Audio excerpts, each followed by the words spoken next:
GNR news కి స్వాగతం. Bulletin లో ముందుగా హెడ్లైన్స్.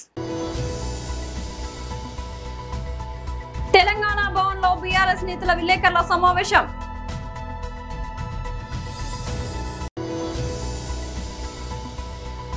వైఎస్ఆర్సీపీ రాష్ట్ర అధికార ప్రతినిధి పుత్తా శివశంకర్ రెడ్డి ప్రెస్ మీట్.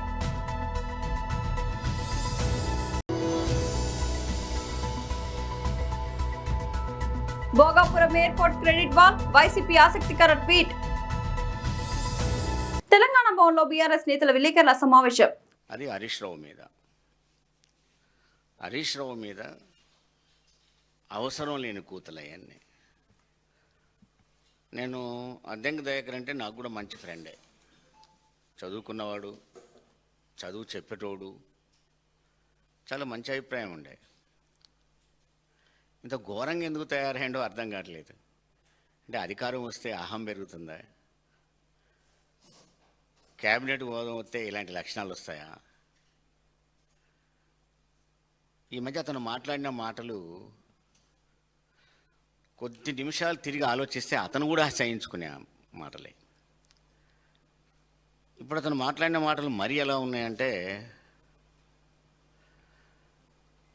రేవంత్ రెడ్డి మాట్లాడుతూ లక్షలాది మంది ఇంజనీరింగ్ విద్యార్థుల్ని క్రైమ్ వేస్ట్ అని మాట్లాడాడు. ఇప్పుడు అద్దెంకి దయాకరు రేవంత్ రెడ్డి ఫాలోయర్గా ఆయన చదువు వేస్ట్ అయింది. ఎందుకో చదువు గంగలు కలపడానికి ఆయనకి. ఆయన మాటలు ఎంత ఘోరంగా ఉన్నాయంటే, హరీష్ రావు అట అధికారానికి దూరమై తాంత్రిక విద్యలు చేస్తున్నాడట. అది ఏంటి? వర్షాలు పడకుండా ఉంటే గవర్నమెంట్ మీద వ్యతిరేకత వస్తుంది కాబట్టి, వ్యతిరేకత వస్తే బీఆర్ఎస్ అధికారంలోకి వస్తుంది కాబట్టి తాంత్రిక విద్యలు చేస్తున్నాడట. నేను దయాకర్ని అడుగుతా ఉన్నా, నువ్వు కూడా ఉద్యమకారుణ్ణని చెప్పుకుంటావుగా, మరి ఉద్యమంలో దెబ్బలు తిని జైల్లోకి పోయి నిరంతరం అరెస్ట్లై దెబ్బలు తిన్న హరీష్ రావు లాంటి వాడు, మరి అప్పుడు కూడా నువ్వు ఆయన అందరు కలిసి తాంత్రిక విద్యలు చేయవచ్చుగా తెలంగాణ రావడానికి? సిగ్గుండాలి కదా ఏమన్నా భాష మాట్లాడితే. ఏంటది తాంత్రిక విద్యలు? ఏంటి? ఓం రీం ఫట్ అంటే అధికారాలు మారిపోతూ ఉంటాయా? నేను అనుకుంటున్నాను, ఒక అతను బీజేపీ ఎంపీ దూబే, ఆయన మాట్లాడుతూ కొన్ని మాటలు అన్నాడు. ఏమన్నాడు? రేవంత్ రెడ్డి నాకు మంచి దోస్తు, మీ ఇద్దరం కలిసి ఏబీవీపీలో కలిసి పనిచేశాము, ఆయన సంఘ్ని బలోపేతం చేయడం కోసం తీవ్రంగా ప్రయత్నం చేస్తున్నాడు, మేము సాటుమాటుగా మాట్లాడుకుంటున్నాం. రాహుల్ గాంధీ దాన్ని మార్చి తను చెప్పమన్న మాటలతోనే రేవంత్ రెడ్డిని చెప్పిస్తున్నాడు, రేవంత్ రెడ్డి మాత్రం బీజేపీకి కావలసిన వాడు అని. అంటే బీజేపీకి కావలసిన వాడు అని ఒక పక్క స్వయంగా బీజేపీ ఎంపీ అంటే, కాంగ్రెస్లో కథ ముగిసినట్టే అని తెలిసిన తర్వాత ఇష్టం వచ్చినట్టు మాట్లాడే ప్రయత్నం చేస్తూ ఉన్నారు రేవంత్ రెడ్డి అండ్ కంపెనీ. దానికి రేవంత్ రెడ్డి యొక్క మంచి పాలన చూసట తట్టుకోలేక ఈ తాంత్రిక విద్యలు చేస్తున్నారట. వైఎస్ఆర్సీపీ రాష్ట్ర అధికార ప్రతినిధి పుత్తా శివశంకర్ రెడ్డి ప్రెస్ మీట్. వెన్నుపోటు పార్టీ అధికారంలోకి వచ్చాక ఆంధ్రప్రదేశ్లో విమానయాన శాఖ మంత్రి, ఆంధ్రప్రదేశ్కి సంబంధించిన ఆయన కేంద్రంలో ఉన్న ఆంధ్రప్రదేశ్కి విమానయాన రంగంలో ప్రజలకు ఏమన్నా ఉపయోగపడిందా, దాని వృద్ధి రేటు ఏంటి అనేటువంటిది ఒక్కసారి మనం గమనించాలి. 2 సంవత్సరాలు పూర్తయింది. కేంద్ర విమాన శాఖ మంత్రిగా ఆయన రాష్ట్రానికి, ముఖ్యంగా ఉత్తరాంధ్రానికి ఏం వెలగబెట్టాడనేటువంటి చూద్దాం. ఒక్కసారి అధికారిక లెక్కల ప్రకారం తీసుకున్నట్లయితే ఆంధ్రప్రదేశ్లోని ప్రధాన విమానాశ్రయాల్లో అసలు ఎన్ని విమాన సర్వీసులు తిరిగేవి 2024-25 మా ప్రభుత్వం దిగేటప్పటికి, తర్వాత 2025-26కి వీళ్ళకి వచ్చే లోపల ఎంతమంది ప్రయాణికులు మొత్తం ఉన్నారని ఒకసారి గణాంకాలు చూస్తే, ప్రధాన విమానాశ్రయాల్లో ప్రయాణికులు 2024-25కి 13% పెరిగితే, గతంలో కంటే 25-26 వచ్చే లోపల 5.9% తగ్గిపోయింది. అంటే 7.1% వృద్ధి రేట్ అనేటువంటిది ప్రయాణికుల్లో తగ్గిపోయింది. ఇక విమాన సర్వీసులు తీసుకుంటే 11.1% 2024-25లో ఉంటే 25-26 నాటికి వచ్చే లోపల ఆ సర్వీసుల సంఖ్య వృద్ధి రేటు 2.4% తగ్గిపోయింది. అంటే 8.7% విమాన రాకపోకల్లో సర్వీసుల్లో తగ్గిపోయింది. ముఖ్యంగా ఈరోజు ఉత్తరాంధ్రలో భోగాపురం ఎయిర్పోర్ట్ సంబంధించింది జగన్మోహన్ రెడ్డి గారి హయాంలో దాదాపు పూర్తయిన దానికి క్రెడిట్ చోరీ చేసుకునేటువంటి ఈ వెన్నుపోటు పార్టీ అధ్యక్షులు చంద్రబాబు నాయుడు గారు, అదేవిధంగా రీల్స్ లో ఎక్కువ చూస్తూ ఉంటాం. కేంద్ర మంత్రి రామ్మోహన్ రెడ్డి గారు చెప్తున్నారు కదా, ఈ ఉత్తరాంధ్ర నుంచి ఇలా సాధించింది ఏందయ్యా అనేది విశాఖపట్నం ఎయిర్పోర్ట్ లో తీసుకున్నట్లయితే నంబర్స్ లో తీసుకుంటే 2024-25లో 29.55 లక్షల మంది ప్రయాణికులుంటే అది 29.6 లక్షలకి అంటే వృద్ధి అనేటువంటిది లేనే లేదు. ఇక విమాన రాకపోకలు తీసుకున్నట్లయితే విశాఖపట్నం నుంచి 22,210 విమానాలు 2024-25లో తిరిగితే అది 21,711 కంటే 2.27% తగ్గిపోయినాయి విశాఖపట్నం ఎయిర్పోర్ట్ నుంచి విమాన సర్వీసులు. ఇక అంతర్జాతీయ కనెక్టివిటీ మేమే చేసుకున్నామని గొప్పగా చెప్పుకుంటున్నారు కదా, మొత్తం గ్లోబల్ కనెక్టివిటీ చేస్తున్నాం, అంతర్జాతీయ విమానాశ్రయము, అంతర్జాతీయ మిగతా దేశాల కనెక్టివిటీ విశాఖపట్నం ఉన్నారు కదా. ఈ అంతర్జాతీయ కనెక్టివిటీ చెప్పుకునే అభివృద్ధి గొప్ప ఈ యొక్క ప్రచారంలోనే ఆ సమయంలోనే విశాఖపట్నం నుంచి నడిచే బ్యాంకాక్ కౌలాలంపూర్ సర్వీసులు అనేటువంటిది మే 2025 సంవత్సరం నుంచి నిలిచిపోయినాయి. అంటే అంతర్జాతీయ విమాన సర్వీసులు కౌలాలంపూర్ ఆ యొక్క బ్యాంకాక్ తిరిగేటువంటిది 2025 నుంచి నిలిచిపోయాయి మే నుంచి. ఇక ఈ ప్రారంభించినటువంటి ఏడాదికే 2 అంతర్జాతీయ సంబంధించిన మార్గాలు ఉపసంహరించుకోవడం అంటే ఈ యొక్క కూటమి ప్రభుత్వానికి ఆంధ్రప్రదేశ్ లో వీళ్ళు చేసే విమాన రంగం ఎంత ఘోరంగా ఉంది అనేటువంటిది అర్థం చేసుకోవచ్చు. భోగాపురం అంతర్జాతీయ విమానాశ్రయం ఇవాళ ప్రధాని మోదీ చేతుల మీదుగా ప్రారంభమైంది. మరోవైపు ఎయిర్పోర్ట్ ప్రారంభోత్సవంపై వైసీపీ ఎక్స్ వేదికగా ట్వీట్ చేసింది. భోగాపురం ఎయిర్పోర్ట్ సాకారం అవ్వడంపై మాజీ సీఎం జగన్ తరపున ప్రజలకు వైసీపీ ధన్యవాదాలు తెలిపింది. ఈ ప్రాజెక్టుకు పునాది వేసి కల నుంచి నిజం దిశగా నడిపించిన నాయకుడు ఎవరో రాష్ట్ర ప్రజలకు స్పష్టంగా తెలుసని పేర్కొంది. అయితే ప్రస్తుతం అధికారంలో ఉన్న ఎన్డీఏ కూటమి నాయకులు ఎలాంటి పాత్ర లేకుండానే మొత్తం క్రెడిట్ వారి ఖాతాలో వేసుకునేందుకు తాపత్రయపడుతున్నారని తీవ్రంగా ఆరోపించింది. జగన్ ప్రభుత్వం ఉన్న సమయంలోనే ఎయిర్పోర్ట్ నిర్మాణం కోసం 1,200 కోట్లు ఖర్చు చేసి భూసేకరణ ప్రక్రియను పూర్తి చేశామని తెలిపింది. నిర్వాసిత కుటుంబాలకు పరిహారం చెల్లించడంలో తమ ప్రభుత్వమే ముందడుగు వేసిందని స్పష్టం చేసింది. ప్రాజెక్టుకు అవసరమైన అన్ని రకాల కీలక పర్యావరణ విమానయాన అనుమతులను జగన్ హయాంలోనే వేగవంతంగా సాధించామని తెలిపింది. ఎయిర్పోర్ట్ అనుసంధానతకు అవసరమైన రహదారులు ఇతర మౌలిక సదుపాయాల కల్పనకు నాటి జగన్ ప్రభుత్వమే శ్రీకారం చుట్టిందని, అందువల్ల ఈ ప్రాజెక్టు విజయంలో చంద్రబాబు పాత్ర ఏమీ లేదని విమర్శించింది. నంద్యాల జిల్లా జూపాడు బంగ్లా మండలాన్ని కరువు మండలంగా ప్రకటించి రైతులను ఆదుకోవాలని CPI ML liberation party Nandyal జిల్లా కార్యదర్శి పిక్కిలి వెంకటేశ్వర్లు డిమాండ్ చేశారు. జూపాడు బంగ్లాకు చెందిన కౌలు రైతు రవీంద్ర 5 ఎకరాల్లో సాగు చేసిన మొక్కజొన్న పంట వర్షాభావంతో పూర్తిగా దెబ్బతిన్నది. చేతికి వచ్చే దశలో ఉన్న పంట ఎండిపోవడంతో చివరకు ట్రాక్టర్తో దున్నవలసి వచ్చిందని ఆయన తెలిపారు. అనంతరం పిక్కిలి వెంకటేశ్వర్లు మాట్లాడుతూ ఖరీఫ్ సీజన్ లో తక్కువ వర్షపాతం కారణంగా జూపాడు బంగ్లా మండలంలోని రైతులు సాగు చేసిన మొక్కజొన్న, పత్తి, సోయాబీన్, మినుము, కంది తదితర పంటలు నష్టపోయాయని తెలిపారు. నంద్యాల జిల్లాలో వేలాది ఎకరాల్లో రైతులు, కౌలు రైతులు నష్టపోతున్నా ప్రభుత్వం పట్టించుకోవడం లేదని విమర్శించారు. పంట నష్టపోయిన రైతులకు ఇన్సూరెన్స్ తో సంబంధం లేకుండా ఎకరాకు 40,000 పరిహారం ఇవ్వాలని, 2 లక్షల రుణమాఫీ చేయాలని, రుణాలను రీషెడ్యూల్ చేయాలని డిమాండ్ చేశారు. రబీ సీజన్ కు విత్తనాలు, ఎరువులు ఉచితంగా అందించాలని, 60 ఏళ్లు దాటిన రైతులు, కౌలు రైతులకు నెలకు 10,000 రూపాయల పెన్షన్ ఇవ్వాలని కోరారు. డిమాండ్లు పరిష్కరించకపోతే రైతులను సమీకరించి ఆందోళనలు చేపడతామని హెచ్చరించారు. ఈ కార్యక్రమంలో జూపాడు బంగ్లా మండల కార్యదర్శి ఈ నరసింహుడు, నందికొట్కూర్ మండల కార్యదర్శి సామన్న, పగిడ్యాల మండల కార్యదర్శి గుంపుల త్యాగరాజు, కౌలు రైతు రవీంద్ర, మనోహర్, శరత్, నాగరాజు తదితరులు పాల్గొన్నారు.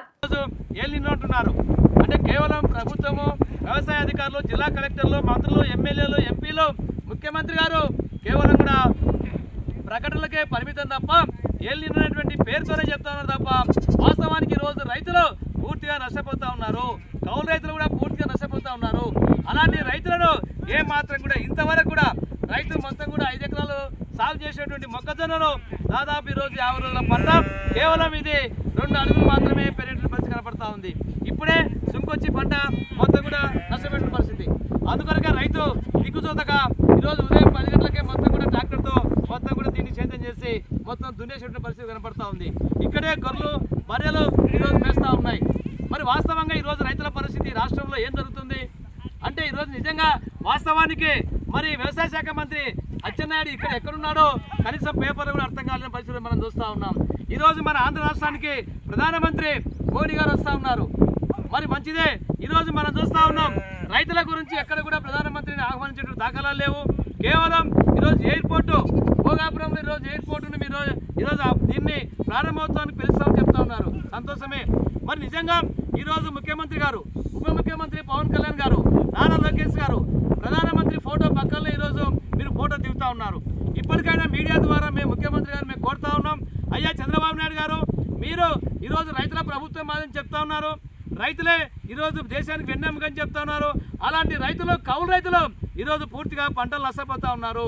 అందుకొరకే మీరు మోడీ వచ్చేటువంటి సందర్భంగా ప్రధానమంత్రి గారికి ఈ రైతుల కోరికను విన్నవించండి. మొత్తం రాష్ట్ర వ్యాప్తంగా కూడా ఎక్కడ చూసినా కూడా నంద్యాల ఉమ్మడి కర్నూలు జిల్లాలో మొత్తం కూడా ఈరోజు కరువు చేయాలు అలుముకున్నాయి. ఎల్నినో ప్రభావం వల్ల అరకొర వర్షాలకు కనీసం మొలకాపు అట్లా ఎత్తి మళ్ళీ మధ్యాహ్నం కల్లా ఈరోజు ఎండిపోయే పరిస్థితి వస్తూ ఉంది. రైతులు పూర్తిగా నష్టపోతూ ఉన్నారు. అందుకొరకే జూపాడు బంగ్లా మండలాన్ని కూడా తక్షణమే కరువు మండలం ప్రకటించాలని ఈరోజు ఉమ్మడి కర్నూలు జిల్లాను మొత్తం కూడా కరువు జిల్లాగా ప్రకటించి రైతులను తక్షణమే ఆదుకోవాలని, రైతులకు 2 లక్షల రూపాయలు రుణమాఫీ చేయాలని, అదేవిధంగా ఎకరాకు 40,000 రూపాయలు నష్టపరిహారం ఇవ్వాలని, కౌలు రైతులకు కూడా దీన్ని వర్తింప చేయాలని చెప్పేసి మేము డిమాండ్ చేస్తూ ఉన్నాం. ఏదైతే ఈ రోజు రైతులు పూర్తిగా కరువు కాటకాల వల్ల నష్టపోతూ ఉన్నారు, అలాంటి రైతులకు 60 సంవత్సరాలు నిండిన ప్రతి రైతు కూడా 10,000 రూపాయలు పెన్షన్ ఇవ్వాలని చెప్పేసి మేము డిమాండ్ చేస్తూ ఉన్నాం. రైతులు రుణాలు తీసుకున్నారు, ఖరీఫ్లో మొత్తం రుణాలు రిన్యువల్ చేశారు. ఈరోజు మళ్ళీ రేపు జనవరిలో సాగు చేసేటువంటి పరిస్థితుల్లో రిన్యువల్ చేయడానికి పరిస్థితి లేదు. అందుకొరకే రాష్ట్ర ప్రభుత్వం రైతుల రుణాలను రీషెడ్యూల్ చేయాలని, ఖరీఫ్లో ఈరోజు పంటలు నష్టపోయిన ప్రతి ఒక్క రైతు కూడా మొక్కజొన్న, పత్తి, ఆ రకంగా సోయాబీన్ కానీ మినుము, పెసర, కంది తదితర పంటలు పూర్తిగా లాస్ అయ్యారు. ప్రభుత్వం ఏమో ఇన్సూరెన్స్ గడువు నిన్న 31 వరకు పెట్టారు. మరి నిజంగా మేము డిమాండ్ చేస్తా ఉన్నాం రైతుల పక్షాన సిపిఎం లిబరేషన్ పార్టీగా కిసాన్ మహాసభలోకి ఈరోజు అడుగుతా ఉన్నాం. ప్రభుత్వమే ప్రీమియం చెల్లించాలి, ప్రభుత్వము రైతులతో చెల్లించడం కాదు, దీని గడువు ముగించింది చెప్తా ఉన్నారు. ఈరోజు మొత్తం వ్యవసాయ అధికారులు కూడా నిన్నటితో స్టేట్మెంట్ ఇచ్చారు. ఇది కాదు, ఎవరైతే రైతులు వేశారో వాళ్ళందరూ కూడా ప్రభుత్వమే ప్రీమియం చెల్లించాలి. ప్రతి రైతు కూడా ఎకరాకు 40,000 రూపాయలు నష్టపరిహారం ఇవ్వాలి. రబీలో కనుక వర్షాలు పడితే ఈరోజు కేసుకినాలు ఉంది, తుంగభద్ర ఉంది, అంద్రేణి ఉంది, శ్రీశైలం బ్యాక్ వాటర్ ఉంది, ఎత్తిపోతల పథకాలు ఉన్నాయి. అయితే ఈ జూపాడు బంగ్లా మండలంలో వచ్చేటువంటి దరిద్రం ఏంటంటే ఈ 2 మధ్యలో గ్రామాలు ఈరోజు మండలంలో దాదాపు ఈరోజు పారమంచల కావచ్చు, మండలం కావచ్చు, అనేక గ్రామాలు 1000 ఎకరాలు ఈరోజు భాస్కర్ చోట కూడా 1000 ఎకరాలు ఇలాంటి భూములు ఉన్నాయి, రేగడి భూములు ఉన్నాయి, బరకలు ఉన్నాయి. వాటికి ఈరోజు ఎత్తిపోతల ద్వారా నీళ్లు ఇవ్వాలంటే ఇక్కడ కాలువలాంటి పరిస్థితి కనపడతా ఉంది. విద్యార్థుల సమస్యలను పరిష్కరించాలని కోరుతూ జెన్జీ విద్యార్థి సంఘం ఆధ్వర్యంలో పోరుబాట కార్యక్రమానికి శ్రీకారం చుట్టారు. ఈ మేరకు ఉస్మానియా యూనివర్సిటీలోని ఆర్ట్స్ కళాశాల వద్ద జెన్జీ పోరుబాట గోడపత్రిక ఆవిష్కరణ కార్యక్రమాన్ని నిర్వహించారు. కార్యక్రమానికి సంఘం ఫౌండర్ ప్రెసిడెంట్ శివాజీ నాయక్ ముఖ్య అతిథిగా హాజరై ఆవిష్కరించారు. శివాజీ నాయక్ మాట్లాడుతూ భారతదేశంలో విద్యా హక్కు చట్టాన్ని పూర్తిగా అమలు చేయాలన్నారు. కేంద్ర ప్రభుత్వం 10 లక్షలు, రాష్ట్ర ప్రభుత్వం 2 లక్షల ఉద్యోగాలతో కూడిన నోటిఫికేషన్ తక్షణమే విడుదల చేయాలని తెలిపారు. కుల ఆధారిత రిజర్వేషన్ స్థానంలో బీపీఎల్ ప్రతిపాదికన రిజర్వేషన్ కల్పించాలని కోరారు. విద్యార్థుల సమస్యలను పరిష్కరించని పక్షంలో పెద్ద ఎత్తున ఉద్యమానికి శ్రీకారం చుడతామన్నారు. కార్యక్రమంలో ఆంజనేయులు, సంతోష్, అయోధ్య, ప్రకాష్, ముని, రమేష్, నాగేందర్ తదితరులు పాల్గొన్నారు.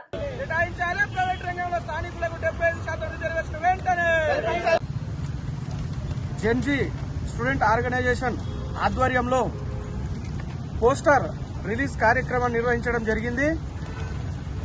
అందులో భాగంగా 7 ప్రధానమైన డిమాండ్ ప్రభుత్వం ముందు ఉంచుతున్నాం.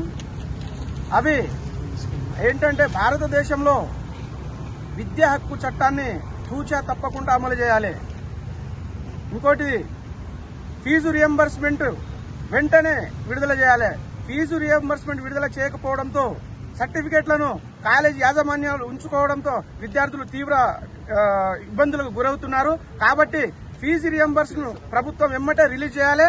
అదే రకంగా కార్పొరేట్ కళాశాలలో విద్యా హక్కు చట్టాన్ని అమలు చేసి 25% 25% పేదలకు ఉచిత విద్యను అందించాలి. కాబట్టి విద్యా హక్కు చట్టాల అమలుతో పాటు కార్పొరేట్ కళాశాలలో ఫీజులను తక్షణమే తగ్గించాలి. అందుకు తగిన చట్టం తేవాలి. అదే రకంగా విద్యార్థులు ఎదుర్కొంటున్న సమస్యలు నిరుద్యోగులకు ప్రభుత్వం ఇచ్చినటువంటి హామీని అమలు చేస్తూ కేంద్ర ప్రభుత్వం 10 లక్షల ఉద్యోగాలు ఇమ్మీడియట్లీగా ఒకటేసారి రిలీజ్ చేయాలి. అదే రకంగా రాష్ట్ర ప్రభుత్వం 2 లక్షల ఉద్యోగాలు ఒకటేసారి నోటిఫికేషన్ రిలీజ్ చేయాలని చెప్పేసి ఈ జెన్జీల పక్షాన జెన్జీ విద్యార్థి సంఘం ఆధ్వర్యంలో మేము ప్రభుత్వాన్ని డిమాండ్ చేస్తున్నాం. అదే రకంగా రాజకీయ ప్రక్షాళన చేస్తూ ఎవరైతే ఎన్నుకోబడతారో we people by people by the చేస్తూ రీకాల్ వ్యవస్థను ప్రవేశపెట్టాలని చెప్పేసి జెన్జీ స్టూడెంట్ డిమాండ్ చేస్తున్నాం. అందులో భాగంగా ఈ రోజు పోస్టర్ రిలీజ్ కార్యక్రమం చేసినాము. భవిష్యత్తులో కూడా పెద్ద మా డిమాండ్ ని నెరవేర్చకపోతే మరిన్ని ఉద్యమానికి సిద్దమవుతామని చెప్పేసి జెన్జీ విద్యార్థి సంఘం ఆధ్వర్యంలో డిమాండ్ చేస్తున్నాం. వెంకటగిరి పట్టణంలోని 2వ వార్డ్ బంగారుపేటలోని వాటర్ ట్యాంక్ వద్ద శనివారం ఉదయం పేదల సేవలో ఎన్టీఆర్ భరోసా పింఛన్ల పంపిణీ కార్యక్రమం ఘనంగా జరిగింది. ఈ కార్యక్రమంలో వెంకటగిరి శాసనసభ్యులు శ్రీ కురుగొండ్ల రామకృష్ణ పాల్గొని లబ్ధిదారులకు స్వయంగా పింఛన్ నగదును అందజేశారు. ఈ సందర్భంగా ఎమ్మెల్యే కురుగొండ్ల రామకృష్ణ మాట్లాడుతూ రాష్ట్రం ఆర్థిక ఇబ్బందుల్లో ఉన్నప్పటికీ ముఖ్యమంత్రి శ్రీ నారా చంద్రబాబు నాయుడు గారు అభివృద్ధి సంక్షేమం అనే 2 కళ్లతో రాష్ట్రాన్ని ముందుకు నడిపిస్తున్నారని కొనియాడారు. గత ప్రభుత్వంలో కేవలం బటన్ నొక్కే సంస్కృతికే పరిమితమయ్యారని విమర్శించారు. నేడు ప్రతి నెల 1వ తేదీ ఉదయం 7 గంటలకు లబ్ధిదారుల ఇంటి వద్దకు వెళ్లి పింఛన్ అందజేస్తున్న ఘనత కూటమి ప్రభుత్వానిదేనని స్పష్టం చేశారు. పొరుగున ఉన్న కర్ణాటక, తమిళనాడు రాష్ట్రాల్లో కూడా ఇలాంటి అద్భుతమైన విధానం లేదన్నారు. 18 రకాల పింఛన్లు రాష్ట్ర ప్రభుత్వం మొత్తం 18 రకాల పింఛన్లను అందజేస్తోందని, అర్హతను బట్టి వృద్ధులకు 4,000 రూపాయలు, వికలాంగులకు 6,000 రూపాయలు, కిడ్నీ వ్యాధిగ్రస్తులకు 10,000 రూపాయలు మరియు దీర్ఘకాలిక వ్యాధిగ్రస్తులకు బెడ్ రెస్ట్ తో ఉన్న వారికి 15,000 రూపాయల చొప్పున పంపిణీ చేస్తున్నామని ఎమ్మెల్యే తెలిపారు. 15,000 ఇస్తున్నాం. అప్పుడు ఇంట్లో ఉన్న అబ్బాయి ఏం లేడు. ఆ అబ్బాయి 15,000, 10,000, 6,000, 4,000 ఎంత ఒక నెలకు తెలుసా? 3,000 కోట్లు ఒక నెలకి ఇస్తుంది. అర్థమైందా? ఇబ్బందుల్లో ఉన్న రాష్ట్రం పెద్దవాళ్ళు ఉన్నటువంటి తీసుకుని అంత కన్స్ట్రక్షన్ చంద్రబాబు రాష్ట్రం ఆర్థిక ఇబ్బందుల్లో ఉన్న గత పరిపాలకులు ఒక బటనే నొక్కేవాళ్ళు. ఈరోజు బటన్ నొక్కడమే కాదు, సంక్షేమం కానీ అభివృద్ధి కానీ రెండు కళ్ళతో చంద్రబాబు నాయుడు ఈరోజు బ్రహ్మాండంగా పనిచేస్తున్నాడు. 1వ తారీఖు ఉదయం 7 గంటలకే మరి పెన్షన్దారులందరికీ కూడా ఏ రాష్ట్రంలో కూడా ఇవ్వాలంట. కర్ణాటకలో లేదు, తమిళనాడులో లేదు. మరి ఇప్పుడు చూశారు, బెడ్డెడ్ అయితే 15,000, 10,000, 6,000, 4,000 ఈ విధంగా అన్ని రకాలుగా ప్రతి సంవత్సరం 33,000 కోట్లు ఈ రాష్ట్రం పెన్షన్లు ఇస్తూ ఉంది. ఆర్థిక ఇబ్బంది ఉన్నా కానీ 1వ తారీఖు ఉదయంతోనే మరి సెలవు వస్తే ఆ సెలవు దినానికి ముందు రోజే ఇచ్చే విధంగా ఈరోజు చంద్రబాబు నాయుడు ఏర్పాటు చేసి ప్రతి 1వ తారీఖు 7 గంటలకే పెన్షన్లు పంచాలని చెప్పనేసి ఇన్స్ట్రక్షన్స్ ఇచ్చి, గతంలో పంచేటువంటి కొంతమంది డబ్బులు కూడా తీసుకునేవాడు అంటే 50 రూపాయలు, అలాంటివి లేకుండా ఎవరైతే ఇప్పుడు సచివాలయాల్లో ఉంటారో వాళ్ళకి అప్పచెప్పి వాళ్ళ ద్వారా ఒక్కొక్కళ్ళు 60 పెన్షన్లు పంచే విధంగా ఏర్పాటు చేసింది ఈ ప్రభుత్వం. కాబట్టి 1వ తారీఖు ప్రతి నెల అందరికి కూడా పెన్షన్లు ఇచ్చే ఏర్పాటు ఎన్ని కష్టాలున్నా కానీ చంద్రబాబు నాయుడు పంపించి ఇస్తూ ఉన్నాము. ఆయనకి, రాష్ట్రానికి, మన ముఖ్యమంత్రికి ధన్యవాదాలు కూడా తెలియజేస్తూ గుంటూరు జిల్లా ప్రతిపాడు నియోజకవర్గం ప్రతిపాడు మండలం కేంద్రంలోని తహసీల్దార్ కార్యాలయంలో ఆర్డీఓ అన్ని పార్టీల నాయకులతో మీటింగ్ ఏర్పాటు చేశారు.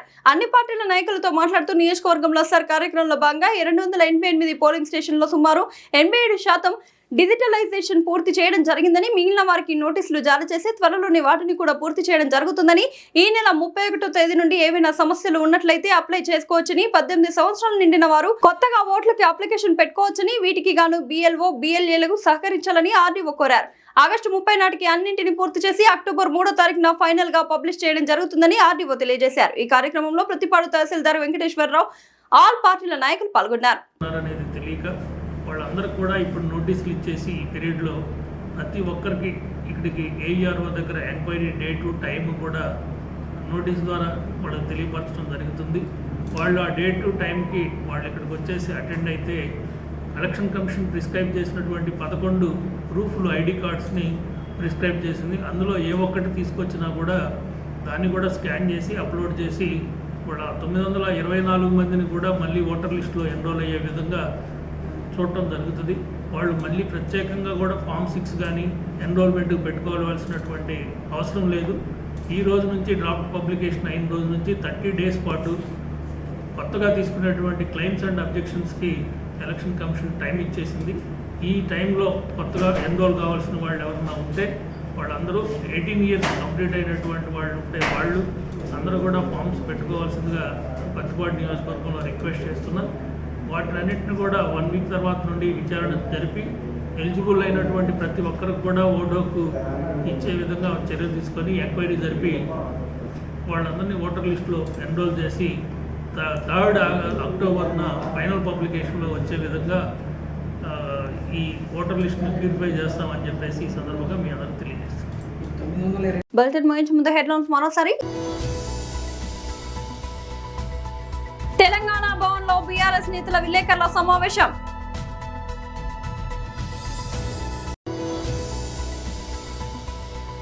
వైఎస్ఆర్సీపీ రాష్ట్ర అధికార ప్రతినిధి పుత్తా శివశంకర్ రెడ్డి ప్రెస్ మీట్.